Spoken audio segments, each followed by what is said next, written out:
ನಮಸ್ತೆ, ಹೇಗಿದ್ದೀರಾ ಎಲ್ಲರೂ? I hope you are doing well. First of all, congratulations on completing the 60 days to fluent English course. What a journey it's been. A super spinner and truly memorable experience for both you and me. Many of you showed incredible dedication and consistency throughout this journey.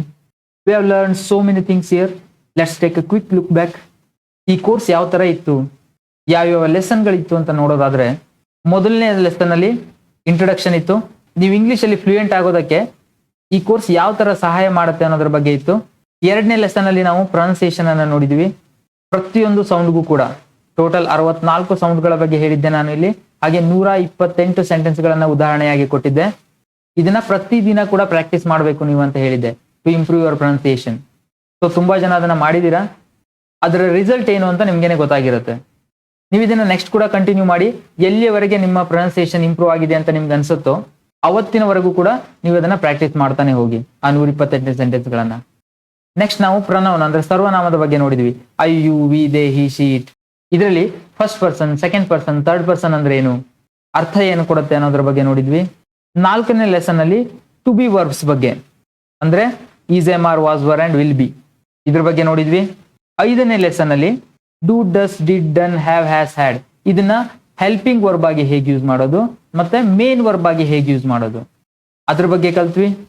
Next 6ನೇ lesson ಅಲ್ಲಿ question words ಬಗ್ಗೆ ಕಲ್ತ್ವಿ.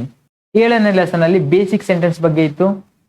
ಯಾವ ತರ ಒಂದು basic sentence ನ create ಮಾಡೋದು, ಯಾವ mistakes ಅನ್ನ ಮಾಡ್ತೀವಿ ನಾವು ಇದರಲ್ಲಿ ನಾವು positive sentence, negative sentence, yes or no questions, WH questions, ಇದೆಲ್ಲವನ್ನು ಕೂಡ ಕವರ್ ಮಾಡಿದ್ವಿ.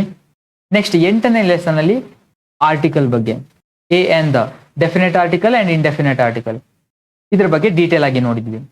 9ನೇ ಲೆಸನ್ ಅಲ್ಲಿ ಪ್ರಪೋಸಿಷನ್ಸ್ ಬಗ್ಗೆ, ಇಂಪಾರ್ಟೆಂಟ್ ಪ್ರಪೋಸಿಷನ್ಸ್ ಯಾವುದು, ಹಾಗೆ ಒಂದೇ ಪ್ರಪೋಸಿಷನ್ಸ್ ಬೇರೆ ಬೇರೆ ತರದಲ್ಲಿ ಯೂಸ್ ಆಗ್ತಾ ಇರುತ್ತೆ, ಯಾವ ಸಂದರ್ಭದಲ್ಲಿ ಯಾವ ಪ್ರಪೋಸಿಷನ್ ನ ಬಳಸಬೇಕು ಅನ್ನೋದ್ರ ಬಗ್ಗೆ ಈ ಲೆಸನ್ ಅಲ್ಲಿ ಡೀಟೇಲ್ ಆಗಿ ನೋಡಿದ್ವಿ. 10ನೇ ಲೆಸನ್ ಅಲ್ಲಿ ಕಂಜಂಕ್ಷನ್ಸ್ ಬಗ್ಗೆ, ಇದು ಕೂಡ ಸೇಮ್. 11ನೇ ಲೆಸನ್ ಅಲ್ಲಿ ಇಂಡೆಫಿನೆಟ್ ಪ್ರೊನೌನ್ಸ್, ಇವುಗಳ ಬಗ್ಗೆ ಡೀಟೇಲ್ ಆಗಿ ನೋಡಿದ್ವಿ.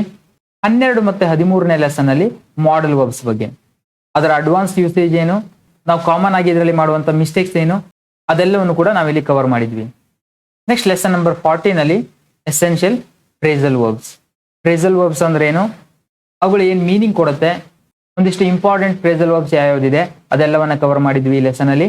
ನೆಕ್ಸ್ಟ್ ಲೆಸನ್ ನಂಬರ್ 15 ಇಂದ 26 ತನಕ ಟೆನ್ಸಸ್ ಬಗ್ಗೆ, ವೆರಿ ಇಂಪಾರ್ಟೆಂಟ್. 90% ಇಂಗ್ಲಿಷ್ ಇರೋದೇ ಇಲ್ಲಿ. ಸೊ ಅದನ್ನ ಡೀಟೇಲ್ ಆಗಿ ಕವರ್ ಮಾಡಿದ್ದೀನಿ 15 ಇಂದ 26 ಲೆಸನ್ ತನಕ. ನೆಕ್ಸ್ಟ್ 27ನೇ ಲೆಸನ್ ಅಲ್ಲಿ ನಾವು ಆಲ್ರೆಡಿ ಏನು ಟೆನ್ಸ್ಗಳ ಬಗ್ಗೆ ಕಲ್ತಿದೀವೋ ಅದನ್ನ ಹೇಗೆ ಮಿಕ್ಸ್ ಅಪ್ ಮಾಡೋದು ಮಾತಾಡುವಾಗ ಅದ್ರ ಬಗ್ಗೆ ನೋಡಿದೀವಿ. 28ನೇ ಲೆಸನ್ ಅಲ್ಲಿ ಕಾಮನ್ ಇಡಿಯಮ್ಸ್ ಬಗ್ಗೆ, ಇವುಗಳ ಬಗ್ಗೆ ನೋಡಿದೀವಿ. ನೆಕ್ಸ್ಟ್ 29th ಲೆಸನ್ ಅಲ್ಲಿ ಸ್ಪೀಡ್ ಥಿಂಕಿಂಗ್ ಚಾಲೆಂಜ್, ಒಂದಿಷ್ಟು ಕ್ವಶನ್ ಗಳನ್ನ ಕೊಟ್ಟು ಅದಕ್ಕೆ ಯಾವ ತರ ಆನ್ಸರ್ ಮಾಡ್ಬೋದು, ಹೇಗೆ ನಾವು ಸ್ಪೀಡ್ ಆಗಿ ಥಿಂಕ್ ಮಾಡಬೇಕು ಆನ್ಸರ್ ಮಾಡುವಾಗ ಅನ್ನೋದನ್ನ ನೋಡಿದೀವಿ. ಇವಾಗ ನೋಡ್ತಾ ಇರೋದು ಲೆಸನ್ ನಂಬರ್ 30 ಕನ್ಕ್ಲೂಷನ್. ಯಾವುದೇ ಒಂದು ಲ್ಯಾಂಗ್ವೇಜ್ ಅನ್ನ ಕಲಿಯೋದು it's A never ending process. ಇವತ್ತು ನಾನು ಕಲ್ತು ಮುಗಿಸಿದ್ದೀನಿ ಅಂತ ಹೇಳೋಕ್ಕಾಗಲ್ಲ. ಪ್ರತಿದಿನ ಕೂಡ ಕಲಿಯೋದಿರುತ್ತೆ. ಹೊಸ ಹೊಸ ಶಬ್ದಗಳನ್ನ ಕಲಿಬಹುದು, ಅಂದ್ರೆ ವೊಕ್ಯಾಬ್ಯುಲರಿನ ಇಂಪ್ರೂವ್ ಮಾಡ್ಕೋಬಹುದು, ಹೊಸ ಹೊಸ ಇಡಿಯಮ್ಸ್ ಅನ್ನ ಕಲಿಬಹುದು. ಸೊ ಯಾವುದೇ ಒಂದು ಹೊಸ ಶಬ್ದವನ್ನು ಕಲಿತರೂ ಕೂಡ ನೀವು ಇಂಗ್ಲಿಷ್ ಅಲ್ಲಿ ಮಾತಾಡುವಾಗ ಅದನ್ನ ಬಳಸ್ತಾ ಹೋಗಿ, ಆಗ ಅದು ನಿಮ್ಗೆ ನೆನಪಲ್ಲಿರುತ್ತೆ. ಅದೇ ತರ ಇಡಿಯಮ್ಸ್ ಕೂಡ, ಯಾವುದೇ ಹೊಸ ಇಡಿಯಮ್ ನ ಕಲಿತರೂ ಕೂಡ ನೀವು ಅದನ್ನ ಮಾತಾಡುವಾಗ ಬಳಸಬೇಕು, ಆಗ ಮಾತ್ರ ಅದು ನಿಮ್ಗೆ ನೆನಪಲ್ಲಿರುತ್ತೆ, ಆ ಶಬ್ದ ಆಗಿರ್ಲಿ ಅಥವಾ ಅದು ಇಡಿಯಮ್ ಆಗಿರ್ಲಿ.